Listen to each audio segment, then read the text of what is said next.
Olá, sejam todos bem-vindos. O meu nome é Valderez.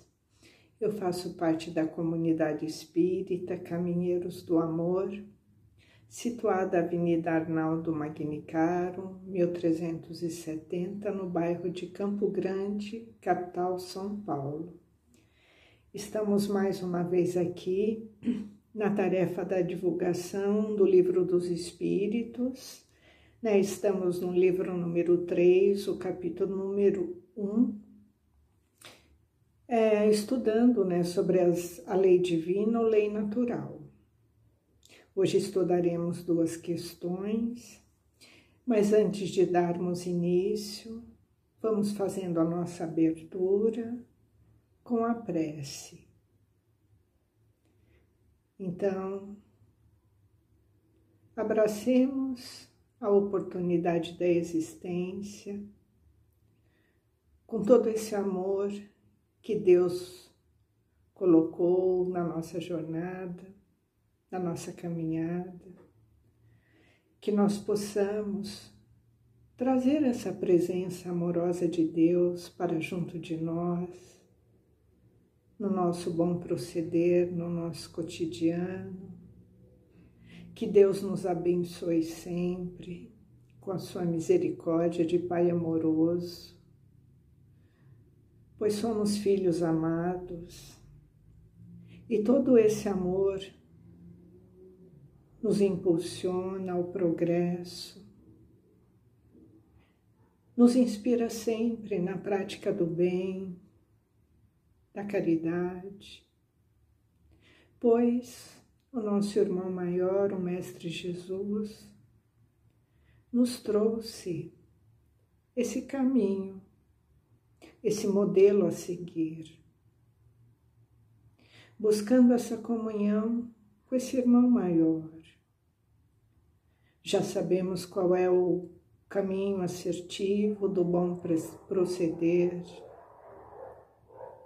para que possamos sempre nos nortear de qual caminho a seguir, qual é o melhor percurso, onde teremos menos tropeço,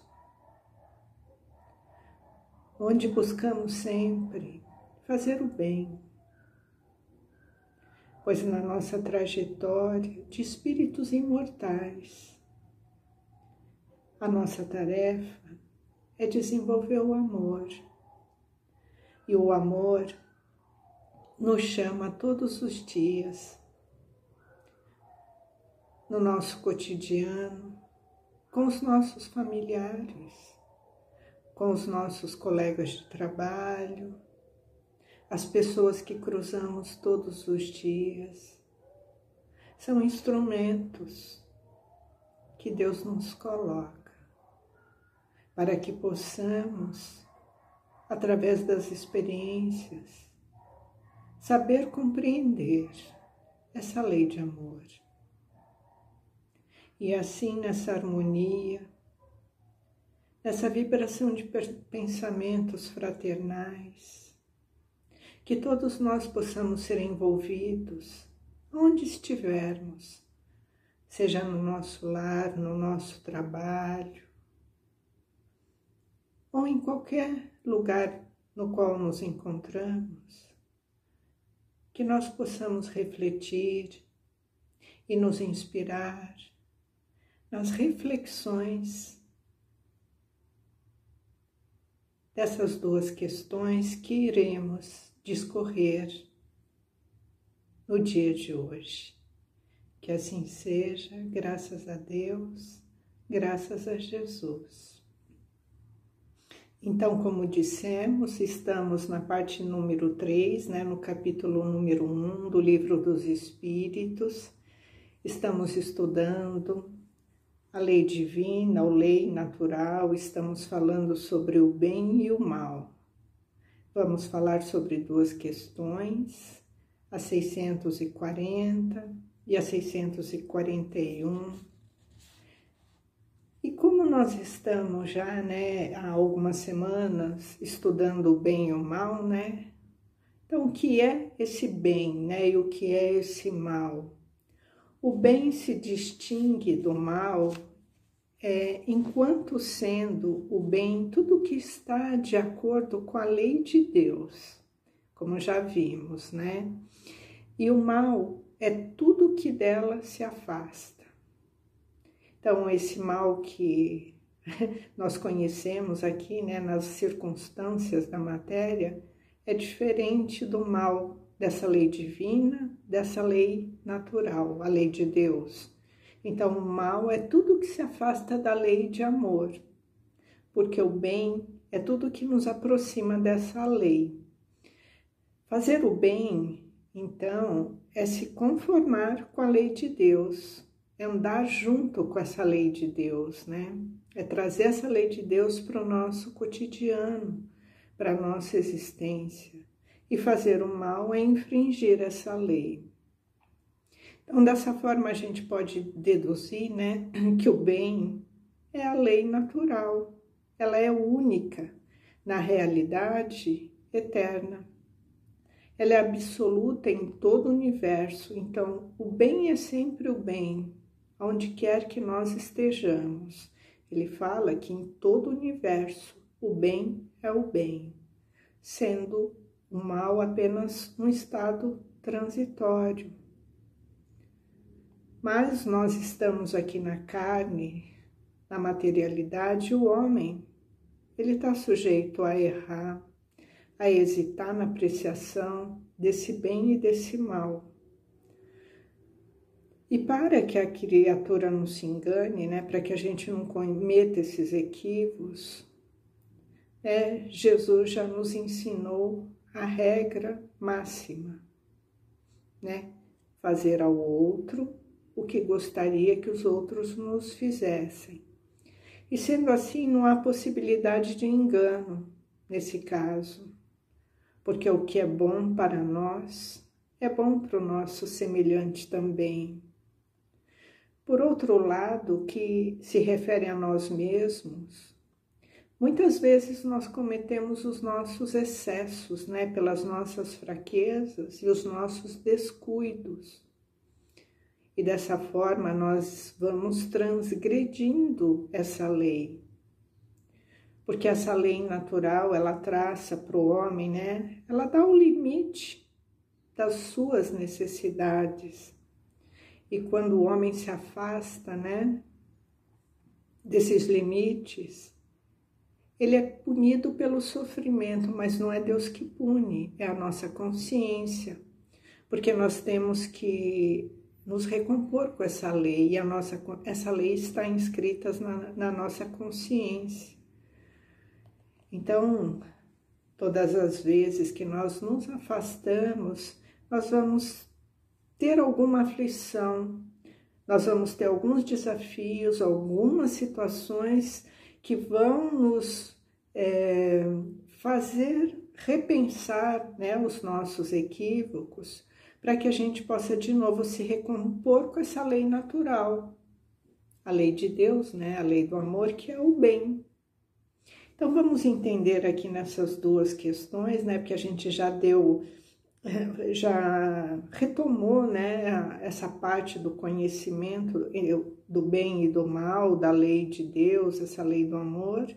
Então vamos ver o que Kardec pergunta na questão número 640 e que os benfeitores nos trazem como resposta. Aquele que não faz o mal, mas que se aproveita do mal feito por outro, é culpável no mesmo grau? E os benfeitores respondem: é como se o cometesse. Aproveitar é participar. Talvez tenha recuado diante da ação, mas se encontrando pronta, ele a usa. É prova que o faria ele mesmo se pudesse ou se ousasse. Então aqui Kardec está perguntando, né? Aquele que não pratica o mal, mas que ele se aproveita de algum mal feito por outro, ele também tem culpa? Então eles respondem que sim, é como se ele mesmo cometesse.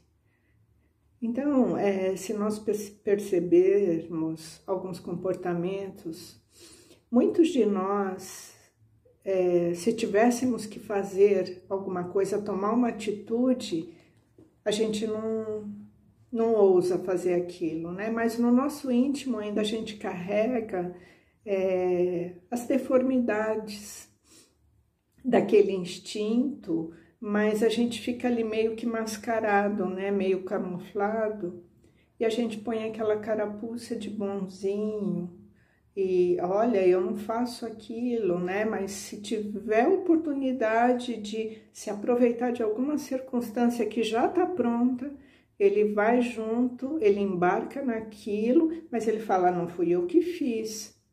Ele não fez, mas ele se aproveitou daquela situação. Então, ele é culpável do mesmo jeito, porque Deus, ele vê o íntimo de cada um de nós, né? Nós somos, assim, livros abertos para Deus, né? Então, ele vê no fundo do nosso coração, do nosso íntimo, né? Cada ação, cada pensamento, cada emoção, ele tem acesso. E o desejo de usufruir daquele mal, de tirar proveito de alguma atitude errada, é do mesmo modo errado. A gente não comete, mas a gente se aproveita, porque a gente já tem aquilo intrínseco dentro de nós. Então, o fato de não fazermos não nos torna melhores do que ninguém. Então, muitas vezes a gente vai apontar o outro e falar, olha o que fulano fez, né? Como se a gente também não tivesse o desejo de fazer aquilo. Vamos dar um exemplo, assim, porque para a gente entender, eu acho que é bom trazer para o nosso dia a dia, o nosso cotidiano, né? Ações e comportamentos que estão aí, abertamente declarados, né, no nosso mundo material, e que a gente vê muito acontecer. Nos casos, por exemplo, de vandalismo, né? Muitas pessoas falam, nossa, olha que quebra-quebra, estão destruindo coisas, né? E às vezes a gente também tem aquele instinto ainda, né, de violência, de brutalidade, de querer externalizar toda aquela ira que ainda carregamos dentro de nós, mas que a gente fica ali, né, camuflado. A gente tem um verniz social, aquela máscara, mas quando a gente vê pessoas depredando patrimônio público, vandalizando, quebrando, muitas vezes a gente se enfia lá no meio e também se compraz com aquilo e acaba contribuindo com aquela ação. No caso também de pessoas que se aproveitam de oportunidades, né? Essas cargas que tombam, né? Caminhões com cargas no meio das rodovias que tombam, e aquilo fica lá todo exposto e todo mundo começa a saquear aquilo, né? Aqueles objetos, aqueles materiais que estão lá esparramados, elas começam a roubar aquilo é um roubo, aquilo não pertence à pessoa. Quer dizer, não foi ela que ocasionou aquela ação, mas ela se aproveitou de uma oportunidade, né? Quando também tem aquelas explosões em caixa eletrônico, né? Que o dinheiro fica esparramado e que as pessoas saem se aproveitando daquela situação, pegando aquelas notas que não lhes pertencem, né? É um roubo também. Quer dizer, elas não são bandidos porque elas não vivem do crime, mas elas se aproveitam daquela condição da criminalidade para tirar proveito próprio para si mesmo, né? Quando também há vandalismo e quebra-se vidraças de lojas, de farmácias, de supermercados, e as pessoas começam a retirar produtos, saqueando, né, esses comércios. Elas não fizeram aquilo, mas elas se aproveitam daquela situação, porque dentro delas ainda traz a deformidade que se compraz naquela ação. Então, ela não faz porque ela não tem oportunidade, mas ela se aproveita do mal feito para infringir a lei do bem e do mal. Então, nos afastamos do bem, estamos infringindo a lei de Deus. Automaticamente nós vamos ter que nos recompor. Então Deus vê no nosso íntimo ainda essa condição que carregamos. É por isso que ele fala, né? É como se cometesse o crime, é como se a pessoa cometesse o mal. Ela não vive daquilo, ela não assalta banco, ela não explode caixa eletrônico, ela não depreda, mas ela se aproveita. Quer dizer, ela se compraz daquela condição de vandalismo, do roubo, da criminalidade, mesmo que de forma indireta, porque ela traz ainda dentro dela essa deformidade e ela é culpada do mesmo jeito. Então, ela também será, né, cobrada pela consciência que ela vai ter que se recompor com esse mal feito, mesmo que de forma indireta, se aproveitando dessa condição. E na próxima questão, que é a mesma, né, um complemento dessa, na 641, Kardec pergunta: o desejo do mal é tão repreensível quanto o próprio mal? Então aqui Kardec está perguntando, né? A gente não pratica o mal, mas a gente fica ali desejando, fica ali remoendo pensamentos, né, de equívocos. A gente não comete, mas a gente fica ali sempre se debruçando naquele sentimento negativo, naquela deformidade, né? Então ele pergunta se isso também é repreensível, né? Se o desejo do mal também é repreensível, quanto o próprio mal. E eles respondem: conforme. Então, é relativo, e ele vai explicar aqui esse desejo. A virtude em resistir voluntariamente ao mal que se deseja, sobretudo quando se tem a possibilidade de satisfazer esse desejo. Porém, quando se o falta é apenas ocasião, é tão culpável. Então ele fala que é relativo, que vai depender muito da nossa intenção real, das nossas ações, dos nossos pensamentos, das nossas emoções. Porque a balança da justiça de Deus vai avaliar tudo isso, esse conjunto né, de intenções. E quais são realmente as intenções? Quando a gente só pensa, tem o desejo, mas não pratica, quanto o próprio mal. Então, quando o mal não foi praticado, né? Eu não pratiquei o mal, apenas porque me faltou oportunidade, mas esse mal está dentro de mim ainda, né? Eu tenho esses desejos, mas eu não pratiquei porque não tive essa oportunidade. Ou se eu desejei aquele mal, né? Eu mentalizei, eu pensei no mal, mas eu busco dentro de mim, né, resistir. Eu já sei que aquilo não é bom para mim, não é bom para o próximo, então eu procuro resistir. Eu estou trabalhando a minha reforma íntima, eu procuro vencer essas minhas más tendências. Ou eu fico só aguardando o momento, né, para satisfazer aquela atitude equivocada.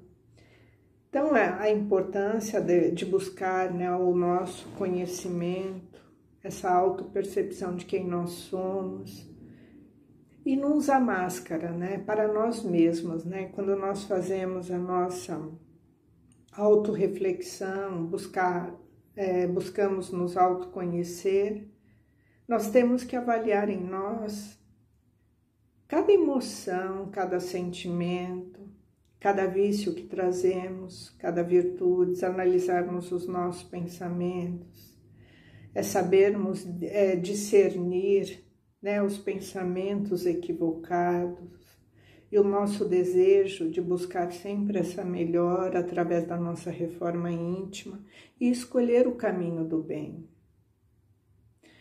Porque muitas vezes nos chegam pensamentos diante de algumas situações onde ficamos desejando, né? Vamos dizer assim, que a gente fala uma vingança no sentido de que eu não vou me vingar de ninguém, fulano me fez mal, mas ficar desejando que a vingança chegue, mas não através da nossa mão, e a gente fica naquele, ele vai ter o que ele merece. É uma coisa muito usual, né? Ele vai ter o que ele merece, ele plantou, ele vai colher, e a gente fica aquilo, né, meio que mascarado, desejando o pior para aquela pessoa. Então, a gente não tem coragem de se vingar, porque a gente freia isso e a gente quer vencer isso, ou a gente vai vibrar quando o mal chegar para aquele nosso irmão, né, que nos cometeu alguma injustiça, ou nos colocou em alguma situação equivocada, ou foi ingrato, foi injusto. Porque às vezes a gente pensa, né, que as grandes maldades estão nas coisas, né, nos crimes, né, na violência, mas também nós temos dentro da nossa intimidade coisas que são repreensíveis, né, quando a gente passa ali na balança da justiça de Deus, ele vê, como nós falamos, né? Ele vê no nosso íntimo, ele sabe muito bem quais são as nossas emoções, o que pensamos, o que desejamos para o nosso próximo. Então, às vezes, a gente só não se vinga dessa pessoa porque não tem oportunidade, mas se tiver oportunidade, a gente vai lá e se vinga mesmo e acha que está certo, ou a gente já luta, sabendo que aquilo é uma deformidade, que aquilo nos afasta de Deus, da lei maior, dessa nossa busca constante, né, de progresso espiritual. E a gente vai resistindo mesmo, a gente vai treinando, né, essa habilidade de percebermos que somos imperfeitos, que o nosso irmão erra, mas que nós temos também grandes deformidades, que nós também erramos, e que nós não estamos aqui para ser o braço da lei, né? Nós estamos aqui para desenvolver o amor, e esse trabalho ele é individual de cada um de nós. E vamos responder por nós não vamos responder pelos equívocos dos outros. Então, Jesus nos trouxe, né, através da lição maior. Ele nos deixou através dos exemplos de palavras e os atos, né, o comportamento de Jesus, como devemos proceder, porque Jesus amou a todos. E se a gente pensar, olha quantas atrocidades fizeram com ele, né, e ele amou os amigos, os familiares, a comunidade, né, aqueles pescadores, os avarentos, os ladrões, os homens, né,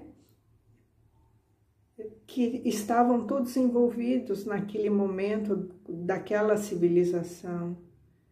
Então Jesus nos deu, né, essa lição para que nós pudéssemos sempre conduzir, né, essa nossa percepção do que é o bem e esse afastamento da lei do amor, né, que seria esse mal. Esse mal, ele é transitório, ele é relativo, né, e Deus deixa a cada um a escolha do caminho. Tanto pior para ele se ele seguir no mal. Então, essa sua caminhada será mais longa. Ele terá momentos, sim, de se recompor, mas o caminho será mais longo. Todos nós fomos criados, né, simples e ignorantes, mas dotados de aptidões para que nós pudéssemos desenvolver as nossas virtudes. E todos nós, né, todos os espíritos passam por esse processo de burilamento. Nós temos o livre-arbítrio e cada um de nós vai escolher, né? E vai colher também as vitórias ou o amargamento das derrotas, segundo a evolução das suas conquistas. Mas nós conseguimos transpor as montanhas, porque nós já temos, né, o referencial, um farol a seguir, Jesus. Que assim seja, graças a Deus, graças a Jesus.